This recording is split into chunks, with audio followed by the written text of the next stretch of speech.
Bonjour, notre histoire aujourd'hui s'intitule « Venir à notre Père ».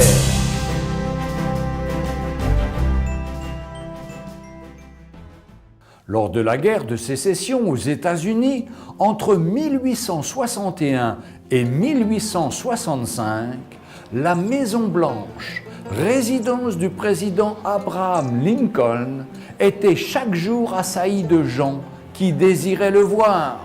C'étaient surtout des représentants du gouvernement, des parlementaires, des généraux, des diplomates, mais aussi tout un monde anxieux d'avoir une entrevue. Ils espéraient obtenir une faveur pour eux, pour un parent ou un ami. Un secrétaire prenait leur nom et revenait disant « Il vous faut attendre un moment, le président ne peut pas vous recevoir tout de suite ». Au milieu de cette foule, un petit garçon s'était faufilé, passant en courant devant la sentinelle, faisant un signe de la main au secrétaire.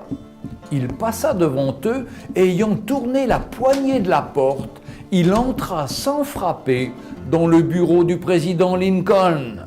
Les gens qui attendaient manifestaient leur mauvaise humeur de voir cet enfant qui entrait ainsi sans manière, au lieu d'attendre son tour, comme eux. Mais un des secrétaires leur dit « Mais c'est Ted, le fils du président !» Et son père a donné la consigne « N'empêchez jamais Ted de venir vers moi !» Nous-mêmes, nous avons le privilège d'avoir un libre accès auprès de notre Père céleste, notre Dieu, le Créateur de l'univers, celui qui a donné son Fils Jésus-Christ pour nous sauver et nous donner la vie. Oui, par le fait que Jésus a versé son propre sang pour nous, afin de payer les conséquences de notre péché. N'attendons plus, venons à lui. Nous avons bien plus que le président des États-Unis d'Amérique. Par lui, nous avons les uns et les autres accès auprès du Père, nous dit la parole de Dieu dans l'épître de Paul aux Éphésiens, chapitre 2, verset 18.